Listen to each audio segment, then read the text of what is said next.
Akhil Bharatiya Congress committee की महासचिव, हम सबकी नेता प्रियंका गांधी जी, अभी जिनका भाषण आप सुन रहे थे, आपके विधायक और लोकसभा के प्रत्याशी मुरारी लाल मीणा साहब, धीरज गुर्जर जी, खटाना जी, ममता भूपेश जी, हमारी प्रमुख साहिबा, प्रधान जी, मंच पे सभी नेतागण, इस चुनावी सभा में आप सब जो मौजूद हैं, नौजवान साथियों, माताओं, बहनों, बुजुर्गों, प्यारे बच्चों, आप सब जानते हो 19 तारीख को वोट पड़ेंगे। और जैसा मुरारी जी ने कहा, ये दौसा लोकसभा क्षेत्र है। पूरा प्रदेश और पूरा देश ये जानना चाहता है कि 2024 के लोकसभा चुनाव में दौसा की जनता, बांदीकुई की जनता किसको वोट डालेगी। और मैं आज भाषण आपके बीच में दे रहा हूं, एक कांग्रेस के नेता होने के कारण नहीं दे रहा हूं। ये भाषण मैं यहाँ पर दे रहा हूँ, एक अधिकार है मेरा हक है, और आप सब लोगों से निवेदन कर रहा हूँ, ये चुनाव देश का चुनाव है।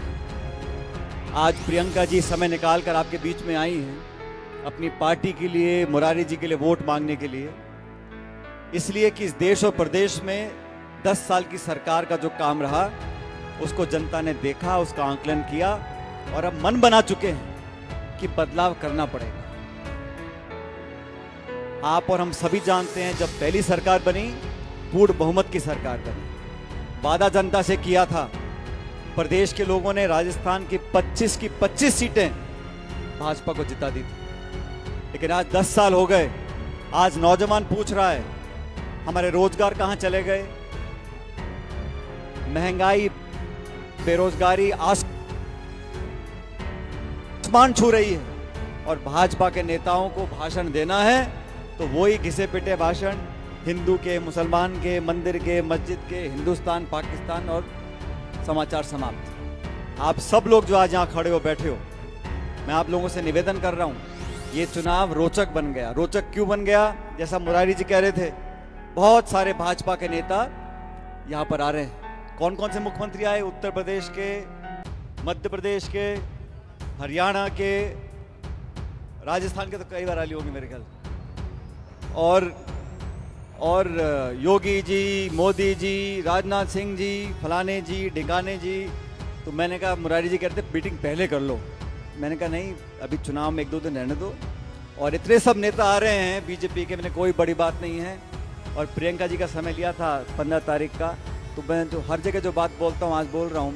इतने नेता भाजपा के आ गए, आज प्रियंका जी यहाँ भाषण देंगी बांदीकुई में, दौसा में, तो 100 सुनार की 1 लोहार की, तो सब जितने भाषण दे गए सब बराबर हो जाएंगे।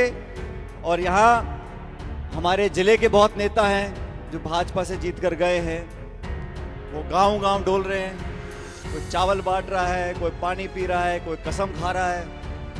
तो मैं आप लोगों को कहना चाहता हूं कि इस लोकसभा के परिणाम से किसी का कोई मंत्री पद जाने वाला नहीं। और मैं तो हाथ जोड़ के बोलता हूं, कोई मंत्री पद छोड़ना भी मत। बहुत मुश्किल से मंत्री बने हैं, बने रहना चाहिए।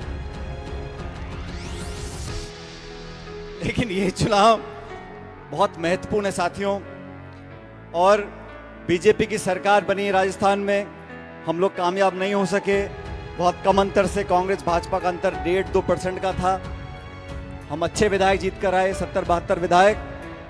लेकिन अब पूरे देश में जहां जहां भाजपा और कांग्रेस की टक्कर है, मैं कई जिलों में गया हूं, मैं जोधपुर, बाड़मेर, जयपुर, अलवर, माधोपुर, दौसा, हर जगह लोग बदलाव चाहते हैं। और दौसा के लोग, यहाँ मैं प्रियंका जी को बता रहा था, मेरा पहला चुनाव मैं लड़ा था 2004 में, 20 साल पहले, और आप लोगों ने 1.25 लाख वोट का अंतर देकर यहाँ से जिताया था, और उस बात का एहसान आज भी मेरे कंधों पर है।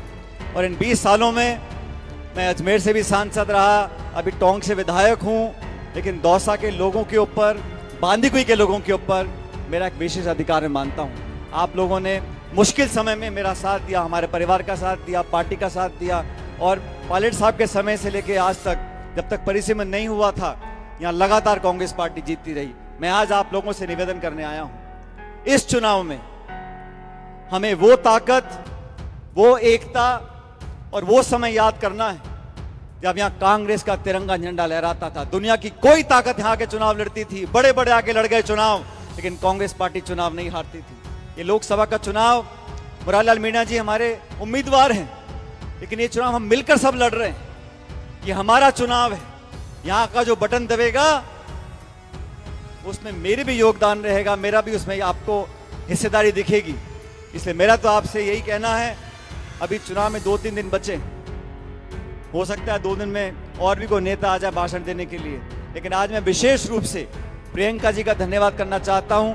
आज शायद संभवतः पहली बार वो बांदीकुई आई हैं, दौसा आई हैं। एक बार जोरदार तालियां से प्रियंका जी का स्वागत करें। और ये वो तालियां नहीं, ताली बजाते रहो, ये जीत की ताली है। मुरारीलाल मीणा जी को संसद में भेजना है दिल्ली में। और मैं दौसा में कह रहा था, आज सविता जी नहीं है, मैंने कहा सविता जी आपके लिए बहुत शुभ है। पहले वो चुनाव लड़ती हैं, कामयाब नहीं होती, फिर मुरारी चुनाव लड़ते हैं, चुनाव जीत जाते हैं। प्रियंका जी, सविता जी चुनाव लड़ी बांदीकुई से, नहीं जीत पाई, फिर मुरारी जी लड़े, विधायक बन गए। दौसा लोकसभा क्षेत्र में सविता जी को चुनाव लड़ाया 19 में, वो नहीं जीत पाई। अब आपका नंबर आ गया, वो आपका रास्ता साफ करती रहती है जहां जहां वो जाती हैं और आप जीतते रहते हो। तो आपको पूरी शुभकामनाएं हम सब लोगों की हैं, लेकिन आप मेरा एक बात ध्यान रखना, अभी यहाँ बहुत सारे नेता गांव गांव डोलेंगे। मैं भी पूरे प्रदेश में घूम रहा हूं, हर जगह कांग्रेस मजबूत स्थिति में है, लेकिन सबकी नजर टिकी हुई है इस दौसा लोकसभा क्षेत्र में। और मेरी बात ध्यान से सुनना, आने वाले समय की राजनीति में, आने वाले समय की राजनीति में अगर हम सब लोग अपनी भागीदारी चाहते हैं, अपना डंडा गाड़ना चाहते हैं, तो दौसा लोकसभा क्षेत्र से कांग्रेस को जिताना होगा, जिताना होगा, जिताना होगा। और ताली बजा के नहीं जीतेंगे, बटन दबाना पड़ेगा। उस दिन सावे है, माना है, भात है, मायके गई, ससुराल गई, वोट डालने भूल गए तो पार नहीं पड़ेगी। 19 तारीख को एक एक बूथ पर इस हाथ के निशान पर बटन दबाना है, और बटन जोर से दबाना है। अब दबाओगे तो हाँ बोलो, नहीं तो मत बोलो। दबाओगे सारे के सारे बटन 19 तारीख, आवाज नहीं आए, जोर से बोलो। और सुनो, 19 तारीख को पता नहीं प्रियंका जी कहां प्रचार कर रही होंगी, मैं कहां प्रचार कर रहा हूंगा, लेकिन 19 तारीख को जब सुबह बटन दबे, वो टी करके बोलती है मशीन, ईवीएम की मशीन, टी करके वो बटन इतनी जोर से दबाना, मैं जहां भी देश में मुझे टी की आवाज सुनाई पड़ जाए कि दौसा का बटन दब गया। और मुरारी जी को संसद में भेजना है, हमारे हाथों को ताकत देनी है। मैं एक बार पुनः प्रियंका जी का बहुत बहुत धन्यवाद देना चाहता हूं कि आप समय निकाल कर आज हम सबों को संबोधित करने के लिए आई हैं। और प्रियंका जी, मैं तमाम जनता की तरफ से, यहाँ बहुत सारे ऐसे साथी हैं जिनको पहले मैं नौजवान दिखता था, दुबले पतले थे, अब कुछों का पेट निकल गया, कुछ के बाल धौले पड़ गए, किन्हीं के बच्चे बड़े हो गए, लेकिन ये एक ऐसा परिवार है, दुख और सुख में हम लोग हमेशा साथ खड़े रहे, और अच्छे बुरे समय में एक दूसरे का हमने स्तंभल बांधा, एक दूसरे को मदद करी। आज उसी रिश्ते, उसी नाते की दुहाई देते हुए मैं आपसे मुरारी जी के लिए वोट मांग रहा हूं। मुझे पूरा विश्वास है कि 36 कौम के लोग, भूल जाओ ये जातिगत गठबंधन। पत्रकार रोज लिखते रहते हैं, इतने मीणे, इतने राजपूत, इतने गुर्जर, इतने ब्राह्मण, इतने बैरवा, हम सब 3600 कौम के लोग एक मुट्ठी में बंद होकर कांग्रेस पार्टी को जिताकर भेजेंगे, तिरंगे की लाज रखेंगे। और मुरारी जी ने वो आपने विधायक बना दिया, मंत्री बना दिया, अब एक बार महीने कहने पे सांसद बना दो, आगे हिसाब किताब बाद में करते रहेंगे। तो मैं आप सबका धन्यवाद देना चाहता हूं, और बहुत अदब से हम सब के नेता प्रियंका जी को मैं आमंत्रित करता हूं, वो आए और आप सब लोग संबोधित करें। बहुत बहुत धन्यवाद। जय हिंद, राम राम साहब। सच दिखाते हैं, और सच को देखने के लिए हमारे चैनल को लाइक करें, सब्सक्राइब करें और बेल आइकन दबाना बिल्कुल ना भूलें।